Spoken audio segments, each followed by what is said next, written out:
कभी कभी आपकी सबसे बड़ी कमजोरी आपके जीवन की सबसे बड़ी ताकत बन जाती है। आप सोच रहे होंगे कि मैं क्या कह रहा हूं। कमजोरी भला ताकत कैसे बन सकती है?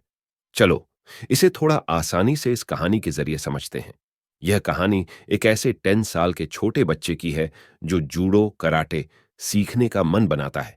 जूडो सीखना कोई बड़ी बात नहीं है, लेकिन इस बच्चे के लिए थी, क्योंकि कुछ महीनों पहले ही इस बेचारे बच्चे ने एक बहुत ही दुर्भाग्यपूर्ण कार एक्सीडेंट में अपना बायां हाथ खो दिया था। दृढ़ निश्चयी, इस बालक ने अपने जापानी बूढ़े जूडो मास्टर से जूडो के पाठ सीखने शुरू कर दिए। बच्चा मास्टर के सिखाए पाठ को बड़े ही अच्छे से समझता, प्रैक्टिस करता और उनकी कही हर बात का ध्यान रखता, लेकिन फिर भी उसे यह समझ में नहीं आता था कि क्यों पिछले कई महीनों से मास्टर उसे सिर्फ एक मूव ही सिखाए जा रहे थे।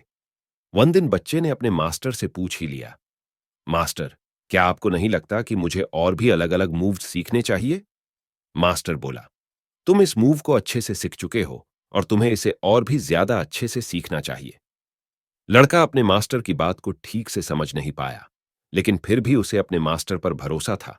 इसीलिए उसने मास्टर की बात का मान रखते हुए प्रैक्टिस जारी रखी।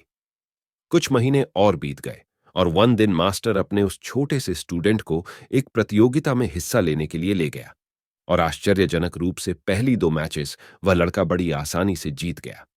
तीसरी मैच बेशक ज्यादा कठिन होने वाली थी, लेकिन तीसरी मैच में उसका प्रतिद्वंदी अपना धीरज खो देता है और यह लड़का अपना वही मूव आजमाता है जिसका उसने कई महीनों से लगातार प्रशिक्षण किया था।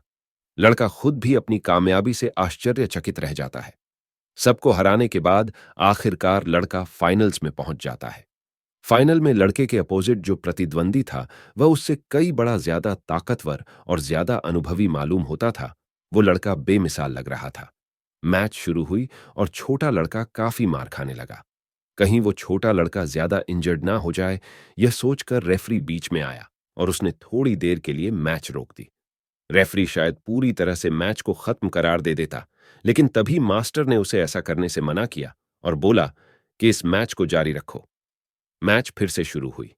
कुछ देर बाद प्रतिद्वंदी ने एक गलती की और उस छोटे लड़के ने उसी गलती का फायदा उठाते हुए अपना वही मूव उस पर इस्तेमाल कर दिया जो वह अब तक करके जीतता आया था।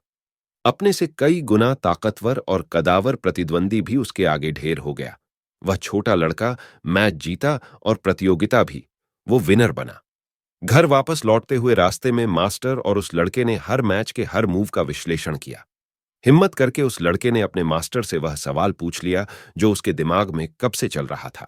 मास्टर, सिर्फ एक मूव से मैं कैसे इतने सारे मैच और आखिरकार टूर्नामेंट भी जीत गया? कैसे? तुम जीते उसके पीछे 2 मुख्य कारण जिम्मेदार थे, मास्टर ने कहा।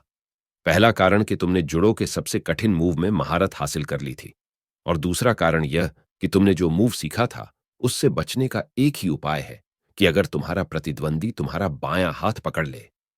मास्टर ने जानबूझकर अपने शिष्य को इतने महीनों तक ऐसे मूव में महारत हासिल कराई जिसमें उसकी कमी ही उसकी ताकत बन गई।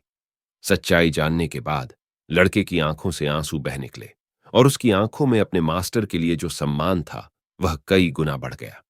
कहानी की सिख, छोटे लड़के से हम सीख सकते हैं कि जीवन की कोई भी कमी आपको आगे बढ़ने से नहीं रोक सकती, लेकिन इस बात पहले आपको मानना होगा, फिर दुनिया मानेगी।